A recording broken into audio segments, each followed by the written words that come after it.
I would like to present to you a case for the historical existence of Jesus. Lately, there have been many people who have been claiming that there is no evidence to verify his actual existence. It has become so widely claimed by recent speakers that most of us take for granted what we have been told, although it is rare to find anyone who has actually looked for themselves to verify this claim. First, you should know that this view is a new one. All throughout history, skeptics used to claim that Jesus didn't rise from the dead, or that his miracles were only parlor tricks, or that the disciples stole his body from the tomb, but they never claimed he didn't exist. Claiming that he never existed only became possible recently due to the long period of time that has passed since the first century. In actuality, there is much more evidence for Jesus' existence than there is for almost any important or famous person of that time. In this presentation, we will be using only non-biblical evidence. In other words, we won't be using the Bible to prove the Bible. We will also be stopping after every account to address the typical skeptical questions about each claim.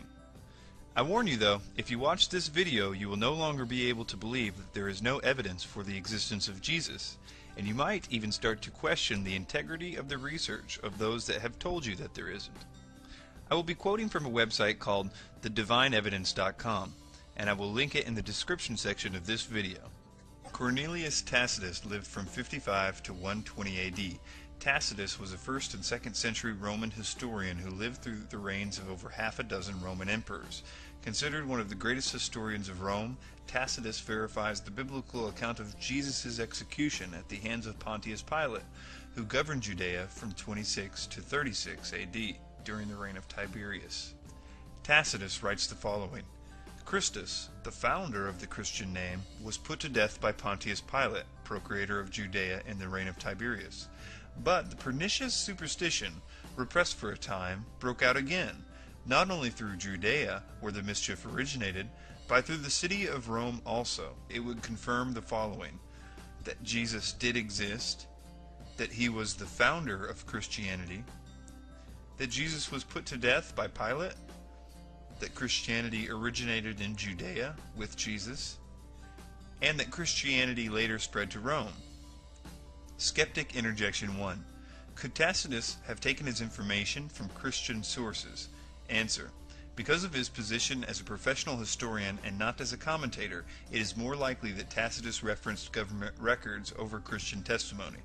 It is also possible Tacitus received some of his information from his friend and fellow secular historian Pliny the Younger. Yet, even if Tacitus referenced some of Pliny's sources, it would be out of his character to have done so without critical investigation. An example of Tacitus criticizing testimony given to him even from his dear friend Pliny is found here in Annals 55. Tacitus distinguishes between confirmed and hearsay accounts almost 70 times in his History. If he felt this account of Jesus was only rumor or folklore, he would have issued his usual disclaimer that this account was unverified, but he did not. Skeptic Interjection 2. Could this passage have been a Christian interpolation or forgery? Answer: judging by the critical undertones of this passage, it is highly unlikely. Tacitus refers to Christianity as a superstition and an insuppressible mischief. Furthermore, there is not a surviving copy of Tacitus's Annals that does not contain this passage. There is no verifiable evidence of tampering of any kind in this passage. Skeptic Interjection 3. Why is this passage not quoted by the early church fathers? Answer: due to the condescending nature of Tacitus's testimony, early Christian authors most likely would not have quoted such a source, assuming Tacitus's writings were even available to them. However, our actual answer comes from the context of the passage itself. Nothing in Tacitus's statement mentions anything that was not already common knowledge among Christians. It simply provides evidence of Jesus' existence, which is a topic not debated at this point in history. Let's move on to Lucian of Samosata. Lucian was a 2nd century Greek satirist and rhetorician who scornfully describes his views of early Christianity. Though he ridicules the Christians and their Christ, his writings confirm Jesus was executed via crucifixion and that he was the founder of Christianity.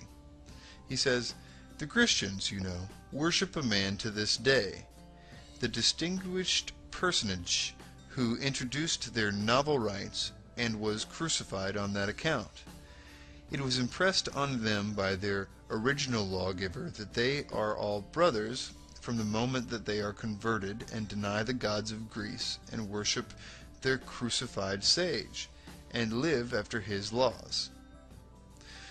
What this passage reveals and how it confirms the biblical account.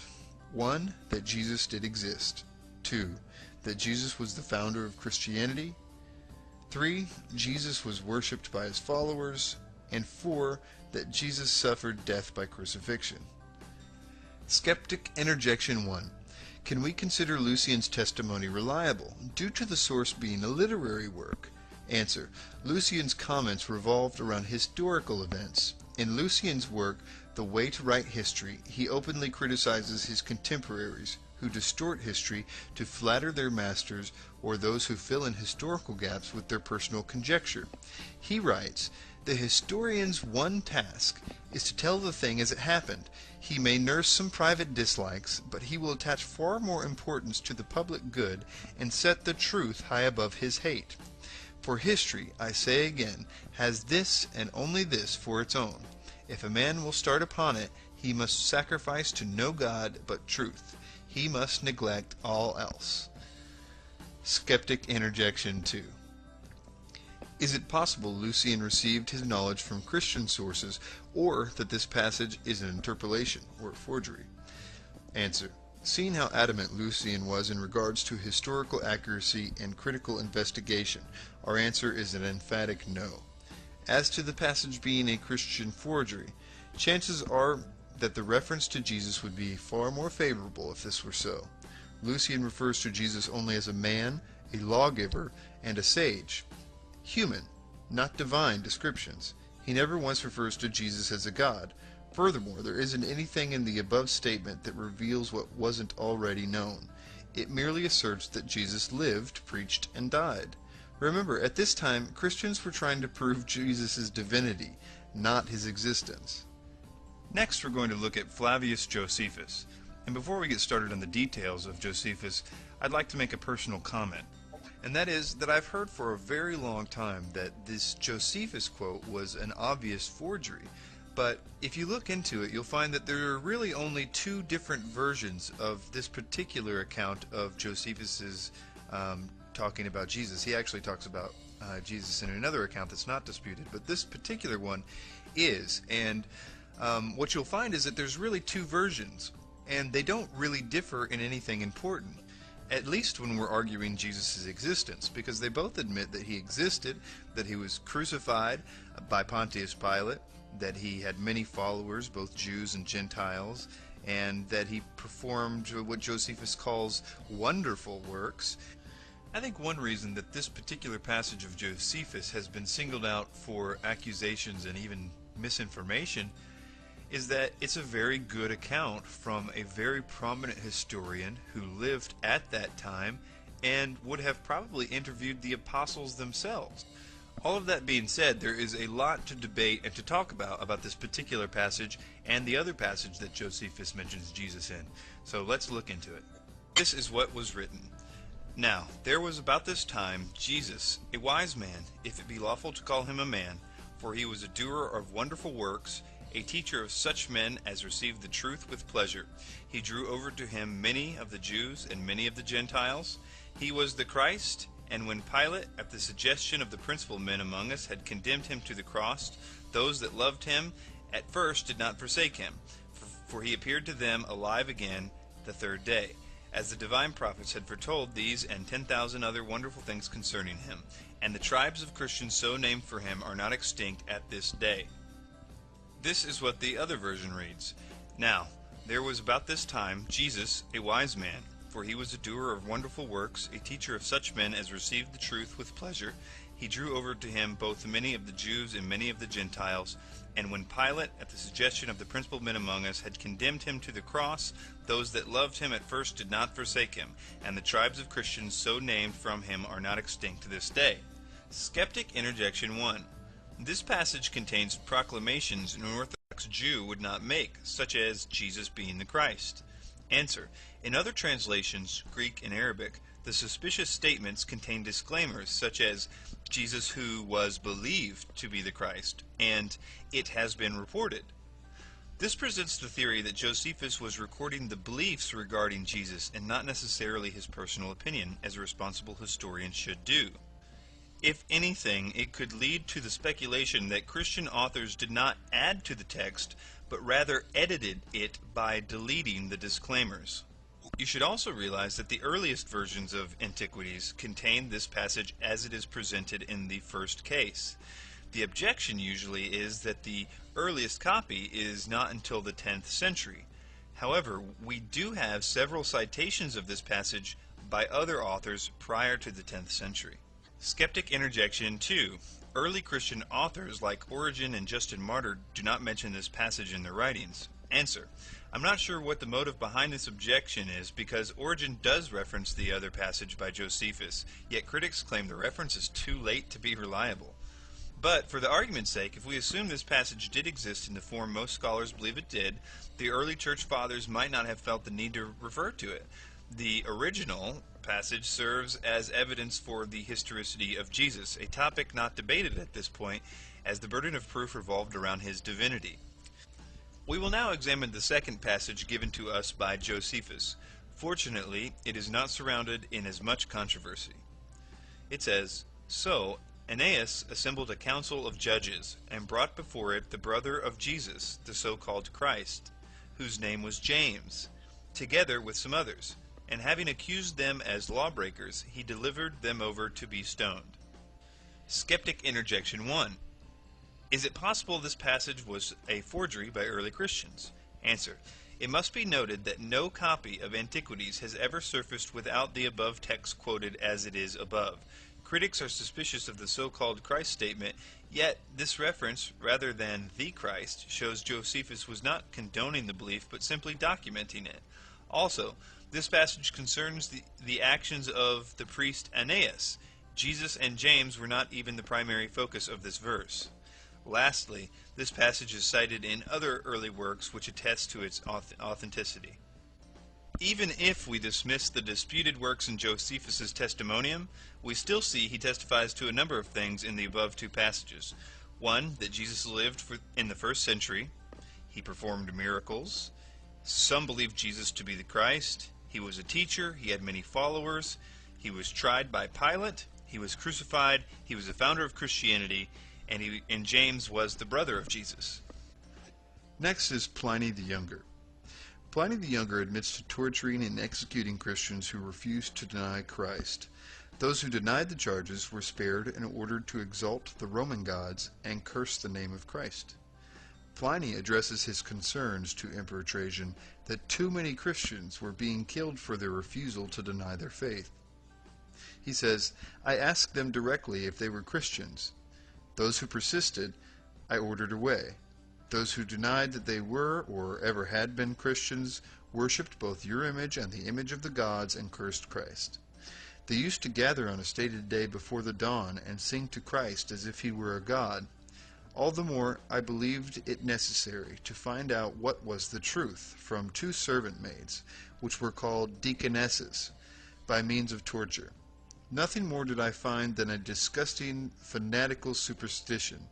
Therefore, I stopped the examination and hastened to consult you, on account of the number of people endangered, for many of all ages, all classes, and both sexes already are brought into danger."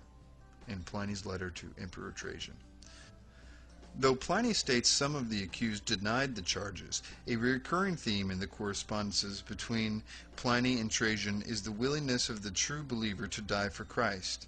This would hardly be reasonable if they knew he never existed. Skeptic interjection 1. How does dying for one's belief verify the actual existence of Jesus? The sincerity of a belief does not necessarily make the belief true. How does this passage specifically confirm a historical Jesus and not just the existence of Christians in Rome? Answer. Pliny states Christians worshipped Christ as if he were a god. This indicates one who would not normally be considered a god, such as a human who was exalted to divine status. Also, the early Christians would have been in a position to know if Jesus was a historical figure or not. Though critics can claim these martyrs took Jesus' existence solely on faith, common sense tells us that there would have been a lot more evidence of a historical Jesus at this time than what has been preserved until today. According to early historians, Jesus' great-nephew and other relatives were still alive, as well as the associates of the original apostles. Such individuals could easily verify his existence. Also, documents which have been lost to us were still in existence, such as Jesus' trial records and the census records of his birth, and were even referenced by early authors who wrote about Jesus. These individuals had every reason to be certain of Jesus' existence and were willing to die because of it. Skeptic interjection 2. Pliny also states some recanted their testimony. Perhaps they did so because they knew Jesus was a myth. Answer. There are several rational explanations as to why some would recant their Christian beliefs. Pliny readily admits to torturing some of the accused. Are admissions or denials really credible under torture? Also, the accused knew if they did not recant, they would be put to death. Fallible human rationalization, confess and go home, and work out the hard feelings with Jesus later, or suffer crucifixion. Also, some of the accused could have been lackadaisical Christians who half-heartedly accepted Christianity because of a spouse, parent, or friend, and would have had no problem reverting back to paganism upon facing persecution. There were half-hearted Christians 2,000 years ago, just like there are half-hearted Christians today. Just because there were some who may have recanted out of fear or poor judgment doesn't dismiss the deaths of the other individuals who were certain of Jesus' existence and died because they refused to curse him. Next is Celsus. Celsus was a 2nd century Roman author and an avid opponent of Christianity. He went to great lengths to disprove the divinity of Jesus, yet never denied his actual existence. Unfortunately for Celsus, he sets himself up for criticism by mimicking the exact accusations brought against Jesus by the Pharisees, which had already been addressed and refuted in the New Testament. There are two very important facts regarding Celsus which make him one of the most important witnesses in this discussion. Though most secular passages are accused of being Christian interpolations, we can accept with certainty that this is not the case with Celsus. The sheer volume of his writings, specifically designed to discredit Christianity, coupled with the hostile accusations presented in his work, dismissed the chance immediately. Also, the idea of Celsus getting his information entirely from Christian sources, another recurring accusation against secular evidence, is wholly absurd. He is obviously aware of his opponent's belief, as anyone who is engaging in a debate should be. Celsus wrote his exposition in a form of dialogue between a, quote, Jewish critic and himself. This gives us cause to believe that he used non-Christian, probably Jewish, sources. On Jesus' miracles, he writes, Jesus, on account of his poverty, was hired out to go to Egypt. While there, he acquired certain magical powers. He returned home highly elated at possessing these powers, and on the strength of them gave himself out to be a god. It was by means of sorcery that he was able to accomplish the wonders which he performed. Let us believe that these cures, or the resurrection, or the feeding of a multitude with the few loaves, these are nothing more than the tricks of jugglers. It is by the names of certain demons and by the use of incantations that the Christians appear to be possessed of miraculous power.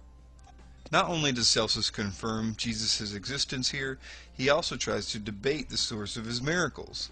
Like the Pharisees of Jesus' day, Celsus tries to dismiss these miracles as both demonic possession and cheap parlor tricks.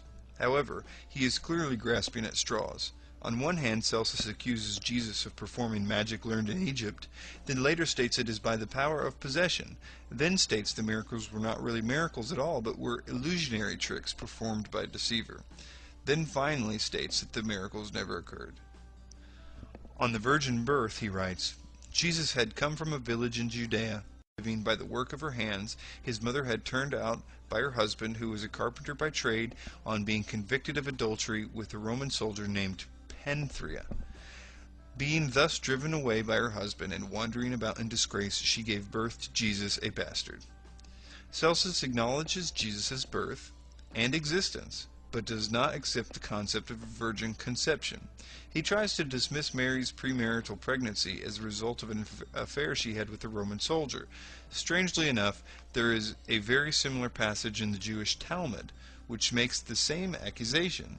This gives us reason to believe that Celsus may have referenced Jewish sources for some of his arguments. On the crucifixion, Celsus writes, Jesus accordingly exhibited after his death only the appearance of wounds received on the cross, and was not in reality so wounded as he is described to have been. In this statement, Celsus confirms Jesus' death by crucifixion, although he claims the only wounds Jesus received were those inflicted by the crucifixion, thus denying any previous torture had taken place. But not even history offers Celsus the benefit of the doubt, as floggings were the standard form of torture given to victims prior to the crucifixion. Celsus contradicts himself yet again when he later states that Jesus was probably never even crucified, but instead had an impostor die in his place. Skeptic Interjection 1. Celsus also states, "It is clear to me that the writings of the Christians are a lie, and that your fables are not well enough constructed to conceal this monstrous fiction." So how do we know that Celsus is referring to a historical Jesus and not just debating a myth of Jesus? Answer. Evidence which shows Celsus to be refuting aspects of a historical Jesus is as follows. Number 1. Satisfied with his presentation of evidence, Celsus offers his conclusion that Jesus was only a man, not a myth or a god, as the apostles had claimed. That's pretty clear that he thought that he existed. Number 2, instead of denying the alleged events, Celsus offers alternative theories to the early Christian claims, like the virgin birth being a cover-up for an illegitimate pregnancy, and the miracles actually being the works of sorcery. If he was discussing a mythical character, he would not have needed to go to such lengths, but to merely have dismissed Jesus as a myth. After all, there is no easier way to discredit a religion than to assert its founder never existed.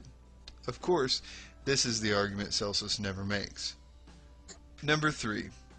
Celsus refers to his belief that the claims such as the virgin birth and the resurrection were embellishments created by Christians, not that Jesus himself was a myth. Celsus was debating the claims of Jesus' divinity, not his existence. Gaius Suetonius Tranquillus lived from 69 to 130 A.D. Suetonius was a prominent Roman historian who recorded the lives of Roman Caesars and historical events surrounding their reigns. He served as a court official under Hadrian and as an analyst for the imperial house. Suetonius records the expulsion of Christian Jews from Rome, mentioned in Acts 18 verse 2, and confirms the Christian faith being founded by Christ. He says, "As the Jews were making constant disturbances at the instigation of Christus, Claudius expelled them from Rome." Skeptic Interjection 1. Because Suetonius misspells Christus as Chrestus, is it possible that he was referring to someone else? Answer. Because Chrestus was an actual Greek name, critics speculate Suetonius may have been referring to a specific civil agitator. I would like to present a few arguments as to why I feel this is a reference to Jesus. In order to get as close to the author's intent as possible, this is the passage as it exists in the original Latin.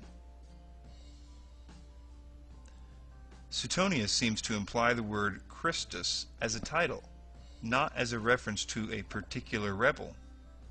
Though I have seen critics cite the passage as a certain one, Christus, we can see that this is incorrect by the lack of the original quodam in the original Latin. Suetonius uses the word instigation, not instigator. The Latin word referring to an instigator is impulsor, but the term referring to an instigation is impulsore. And this is the word Suetonius uses, thus affirming the belief that he is using the word Christus as a title and not as a name. It was common for both pagan and Christian authors to spell the name using either an E or an I, and we know that the Christian authors were obviously referring to Jesus when they spelled the name Christus. Tertullian criticizes pagan disdain or hate for Christianity and points out the fact that they can't even spell the name correctly. He implies the common misspelling of Crestius by their use of the term Christians. He writes, "Most people so blindly knock their heads against the hatred of the Christian name, it is wrongly pronounced by you as Christians, for you do not even know accurately the name you hate. But the special ground of dislike to the sect is that it bears the name of its founder." Apology, chapter 3. Next is Thallus, unknown to 52 AD. Although his works exist only in fragments, Julius Africanus debates Thallus' explanation of the midday darkness which occurred during the Passover of Jesus' crucifixion. Thallus tries to dismiss the darkness as a natural occurrence, a solar eclipse. But Africanus argues, and any astronomer can confirm, a solar eclipse cannot physically occur during a full moon, due to the alignment of the planets. Phlegon of Tralles, a 2nd century secular historian, also mentions the darkness and tries to dismiss it as a solar eclipse. He also states the event occurred during the time of Tiberius Caesar. This is what was written. "On the whole world there pressed a most fearful darkness. The rocks were rent by an earthquake, and many places in Judea and the other districts were thrown down. The darkness Thallus, in the 3rd book of his history, calls, as appears to me without reason, an eclipse of the sun. For the Hebrews celebrate the Passover on the 14th day according to the moon, and the Passion of our Savior falls on the day before the Passover. But an eclipse of the sun takes place only when the moon comes under the sun, and it cannot happen at any other time." Phlegon records that, in the time of Tiberius Caesar, at the full moon, there was an eclipse of the sun from the 6th hour to the 9th, manifestly that one of which we speak. Skeptic Interjection 1. Why doesn't Pliny the Elder or Senentia mention this event in their writings? Answer. Pliny focused his writings on natural astronomical events that had physical scientific explanations. It is doubtful that he would have found it necessary to record an event of supernatural origin. I can also find no mention of him being in Judea at the time, so it is doubtful he would have mentioned it if he did not witness the events firsthand. Seneca focused his writings on dramas, dialogues, and tragedy. And like Pliny, it is doubtful he was in Judea during this event. Skeptic Interjection 2. Because Thallus' and Phlegon's work exist only in fragments, can their testimonies be considered reliable? Answer. This is something the reader will have to determine on their own. Africanus was an honest, qualified author who did not alter the quotes to serve his own purpose. This is very likely considering what we know about Africanus. Africanus' methods were highly respected by his peers, he was often quoted by other authors, he had even chastised his friend and fellow Christian Origen for citing information from a spurious, unreliable source. It also must be noted that Thallus never said this eclipse did not happen, but instead was trying to actually come up with a scientific explanation to the eclipse instead of assigning it to divine origins. Next is Mara bar Superion. Mara bar Superion of Syria penned this letter from prison to his son. What advantage did the Athenians gain from putting Socrates to death? Famine and plague came upon them as a judgment for their crime. What advantage did the men of Samos gain from burning Pythagoras? In a moment their land was covered with sand. What advantage did the Jews gain from executing their wise king? It was just after that that their kingdom was abolished. God justly avenged these 3 wise men. The Athenians died of hunger, the Samians were overwhelmed by the sea, the Jews, ruined and driven from their land, live in complete dispersion. But Socrates did not die for good. He lived on in the teachings of Plato. Pythagoras did not die for good. He lived on in the statue of Hera. Nor did the wise king die for good. He lived on in the teaching which he had given. Skeptic Interjection 1. How do we know that this passage is in reference to Jesus? 1. He was Jewish. Jesus was a Galilean Jew. 2. He was executed. Jesus was crucified after the Jews appealed to Pilate to have him crucified. 3. After his death, Jerusalem and the temple were destroyed. This occurred in 70 AD, after Jesus' death. 4. The Jews were dispersed after his death. The Jews abandoned Judea after the Roman attack of 70 AD. He was a teacher. Jesus was a rabbi or teacher. He lived on after death, and the teachings, Jesus and his teachings founded the Christian faith. He was a wise king. Jesus was mocked by the Romans as the king of the Jews.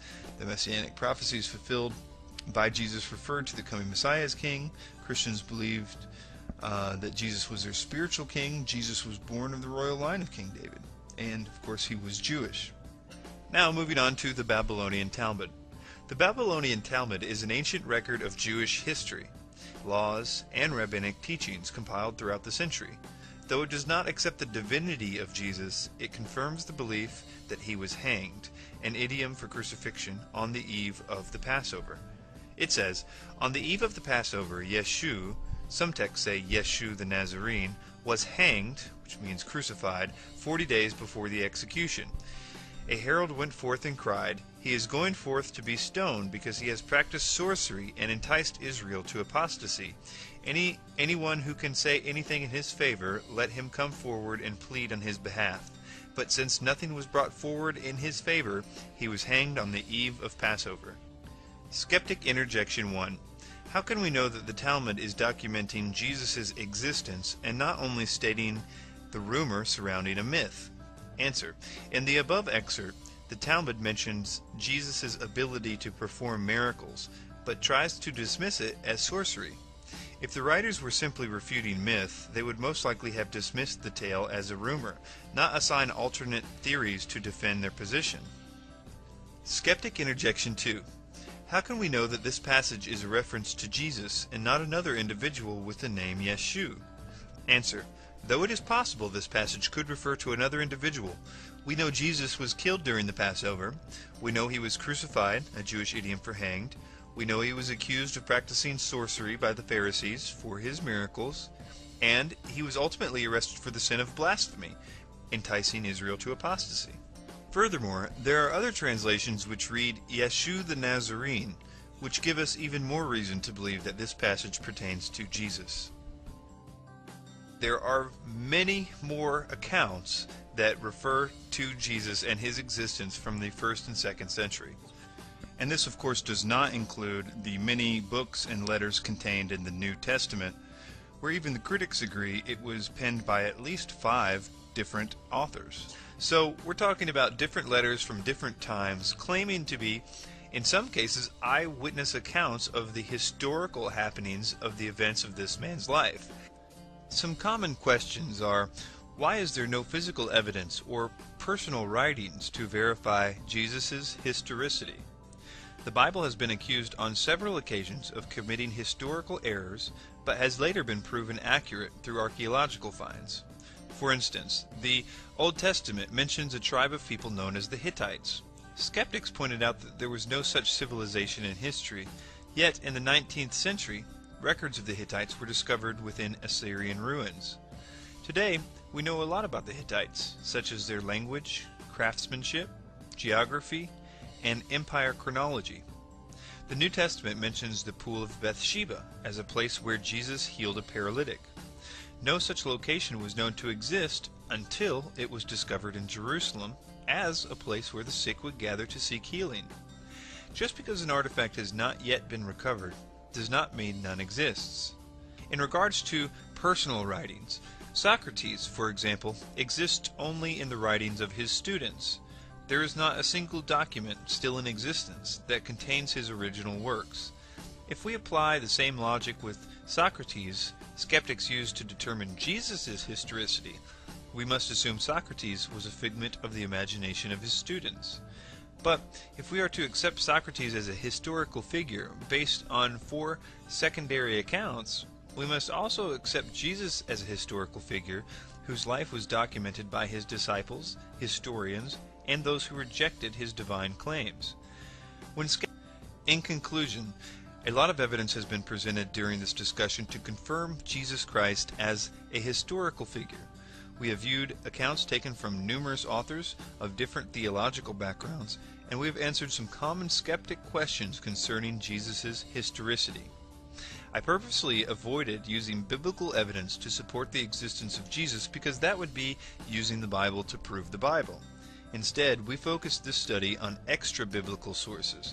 However, early Christian historians and witnesses were unanimous in their accounts that several New Testament books were written by eyewitnesses of both Jesus and the apostolic ministries.